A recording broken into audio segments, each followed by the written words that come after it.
hay aumento de trabécula y retraveculación, pero no todos son miocardiopatía no compactadas, y al revés, todas las miocardiopatía no compactadas tienen hipertraveculación.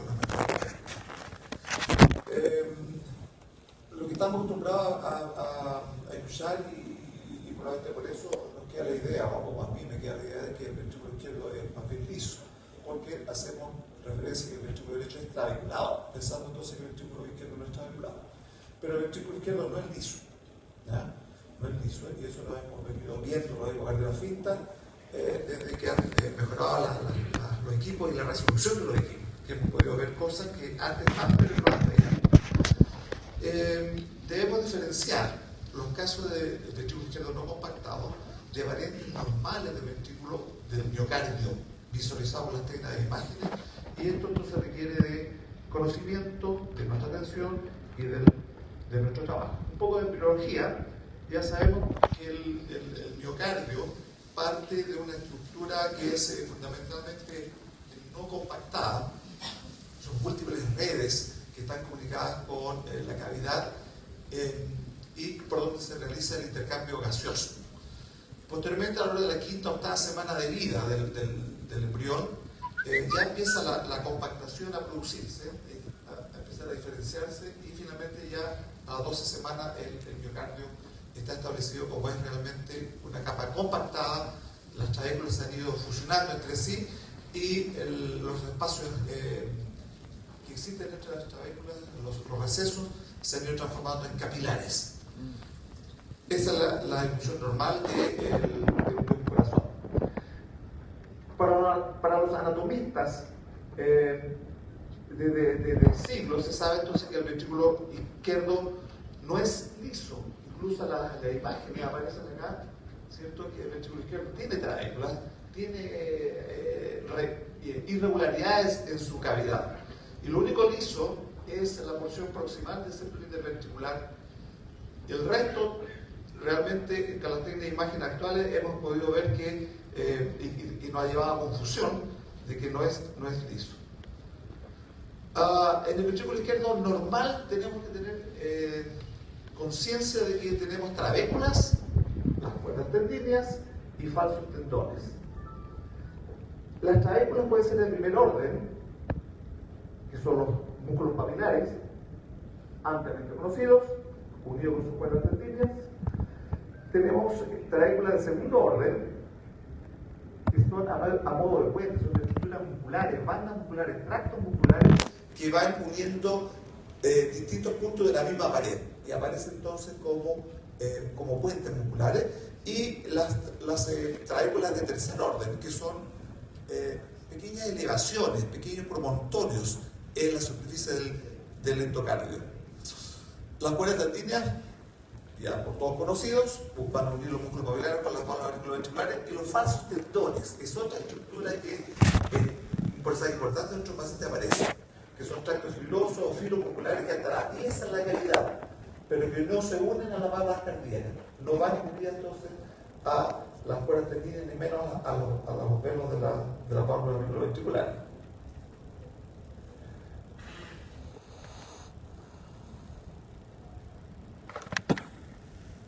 Este es un ventrículo izquierdo que no tiene trabéculas, no tiene ninguna cosa que nos llame la atención.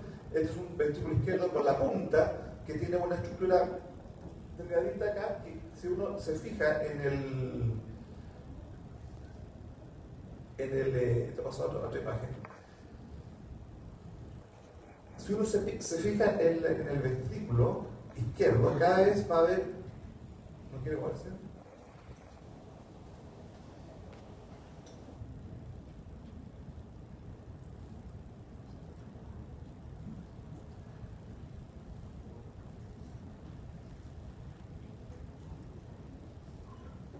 Bueno, aquí en esta imagen que está quieta, pero que obviamente se puede ver, hay una banda, una trabécula a modo de puente, ¿ya? Que cada vez la podemos reconocer. No se mueve el...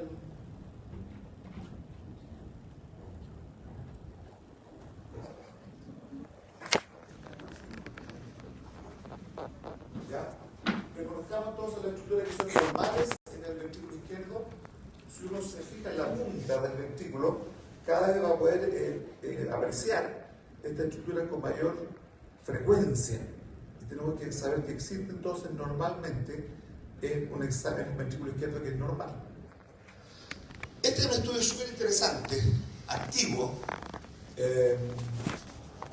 donde se hizo un estudio, esto es del año 1987, donde se estudiaron autopsias de corazones sanos. Autopsia de corazones sanos. El 68% de esos corazones sanos tenían traéculas prominentes en el ventrículo izquierdo. 68%. Era igual en hombres que en mujeres. 53% tenían 2 o más trabéculas. Solo el 4% tenía más de 3. Y ninguno más de 5. Otro estudio señala que los falsos tendones también son frecuentes. Hasta el 50% de los ventrículos izquierdos normales existen falsos tendones. Esta estructura fibrosa entonces que unen una pared con otra pared. La edad no influye en el número ni en la frecuencia y son considerados entonces una variante común, una variante normal en un corazón ventrículo izquierdo normal y que puede, si uno no tiene conocimiento de esto, pueden ser mal interpretadas. Otra publicación que también es importante conocerla, de que se hizo un estudio de con qué frecuencia pueden aparecer estas trabéculas,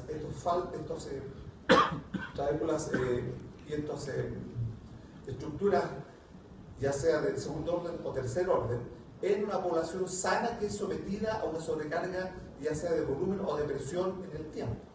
Se hizo un estudio entonces de mujeres embarazadas, en las cuales se hizo un eco y un electro y el estudio clínico previo al comienzo del embarazo y que eran normales, y se hizo el estudio de seguimientos posteriores y se vio que en un porcentaje importante de ellas desarrollaban trabéculas que pudieran ser consideradas como patológicas si uno no tuviera en cuenta de que esta es una condición que puede aparecer en situaciones fisiológicas como es un embarazo. ¿Ya?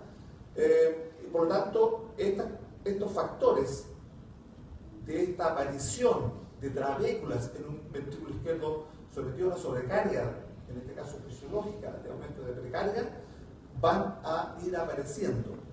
Estos factores entonces deberían ser considerados en la evaluación de los individuos contra la y fuera del contexto de los síntomas de falla cardíaca. O sea, obviamente si hay falla cardíaca, si hay síntomas, esta interpretación empieza a ser cuestionada. Pero los pacientes que no tienen insuficiencia cardíaca, no tienen una cardiopatía, entonces debe ser contemplado y debe ser sopesado la información diagnóstica que uno entrega en el informe de estos pacientes, glucosa nuclear y androgénica. Y ahí están sentados todos los estudios que se hicieron en este grupo de pacientes, como apareció el ventrículo izquierdo sin trabeculaciones, aparecían trabeculaciones que hacían sospechar que pudieran tener incluso miocardiopatía no compactadas por criterios que se utilizaron el criterio de Jenny.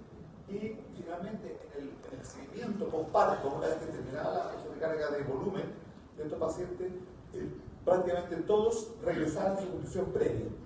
O sea que existe el fenotipo de la miocardiopatía no compactada o la hipertrabeculación, ese fenotipo existe, puede ser adquirido, puede ser transitorio. Lo mismo que en esta publicación de póster de deportistas de alto nivel, en la charla que probablemente este punto lo va a tocar nuevamente el doctor Venegas, en la charla sobre corazón y deporte, de que deportistas, sobre todo los de alto nivel, aparecen hipertrabeculaciones en el ventrículo izquierdo.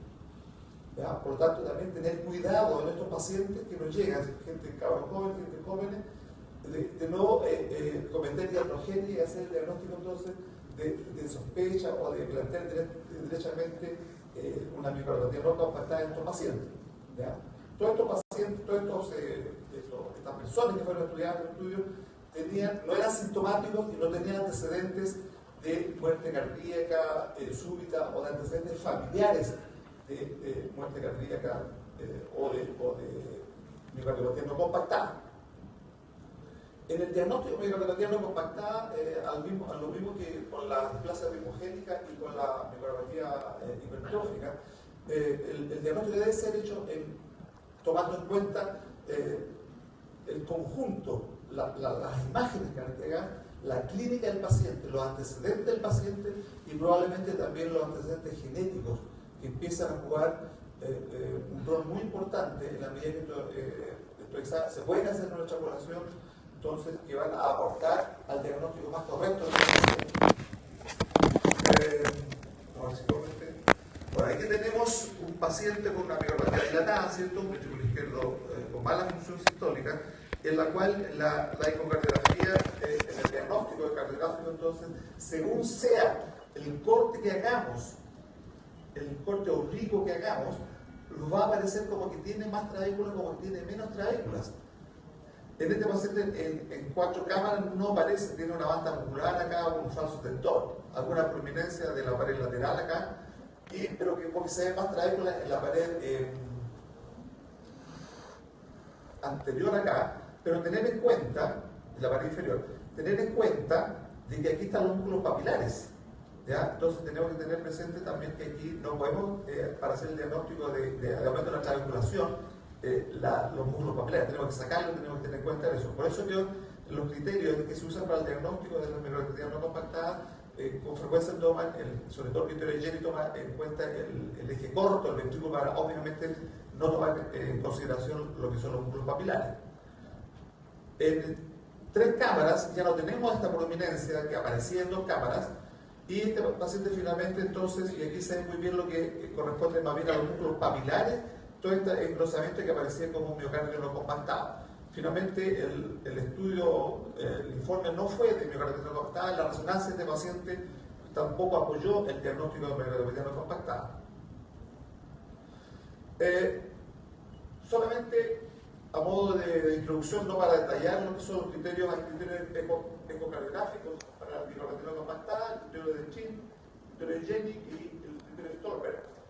Ninguno de estos criterios todos son criterios hechos con pocos pacientes, poca población de estudio, por lo tanto son criterios que no son muy sólidos a la hora de poder usarlos como para establecer un diagnóstico definitivo. Y todo debe ser considerado en conjunto. Y esto lo va a tomar, lo va a delinear probablemente en mucho más detalle la persona, el colega, el doctor Aureliano, que va a hablar de miocardiopatía no compactada. Para mostrarle acá la diferencia que existe entre un miocardio no compactado propiamente tal, en el cual no hay dudas de que existe entonces una no compactación en el ventrículo todoso del eje corto. Aquí la relación no compactado con el compactado supera ampliamente el nivel de 2. Este paciente no tiene disfunción sistólica, tiene una función sistólica normal, pero tiene un fenotipo que no cabe duda que tiene un miocardio no compactado, que también fue comprobado con apoyo de la resonancia magnética. Un minuto. Ya.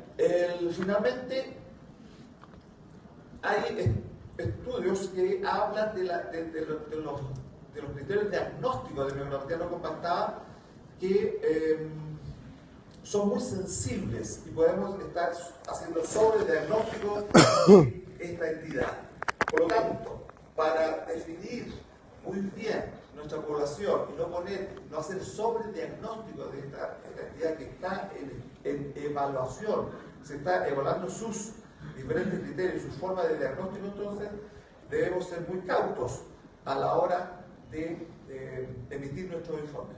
Para visualizar mejor la arquitectura interna del ventrículo izquierdo puede ser útil la ecocardiografía bidimensional en 2 planos, para definir si es una estructura que parece una trabeculación, puede ser una cuerda tendínea, un falso tendón o una banda muscular que no corresponde entonces al diagnóstico de una no compactación. Estudio de función diastólica, Doppler tisular.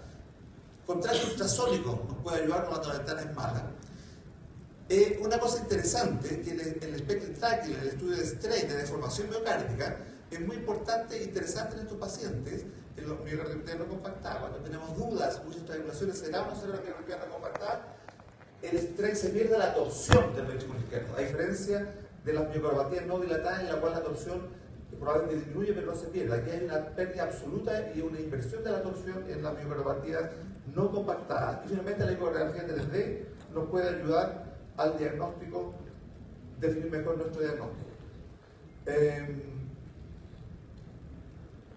Finalmente, esta hoy sigue siendo un desafío diagnóstico a pesar de una mayor conciencia clínica de este trastorno. Por lo tanto, estamos en el péndulo, en el otro lado del péndulo, donde hacemos mucho diagnóstico. La diferenciación entre un período izquierdo con variantes normales y uno patológico puede ser difícil en algunos, yo creo que en muchos casos, y requiere más investigación. Hay una necesidad urgente de lograr consenso universal sobre los criterios comunes de diagnóstico que utilicen ambas técnicas, eco y resonancia, que se apoyen en el diagnóstico. De no hacerlo, entonces, significará que muchas pistas relacionadas con este trastorno no serán exactamente lineados y conclusiones erróneas vamos a obtener. Finalmente, una sugerencia del criterio diagnóstico es que existe en este momento para hacer el diagnóstico de hacer una posible diferenciación entre la intravasculación y la miocardio no compactado. Hacer el diagnóstico de esta entidad solamente en pacientes que tengan un criterio diagnóstico, ya sea por eco o por resonancia, más un movimiento regional anormal del miocardio, más o complicaciones relacionadas, ya sea arritmia, insuficiencia cardíaca, embolías, muerte súbita recuperada, o el diagnóstico de un familiar que tenga un miocardio no compactado, o ser portador de una mutación asociada al miocardio no compactado. Muchas gracias.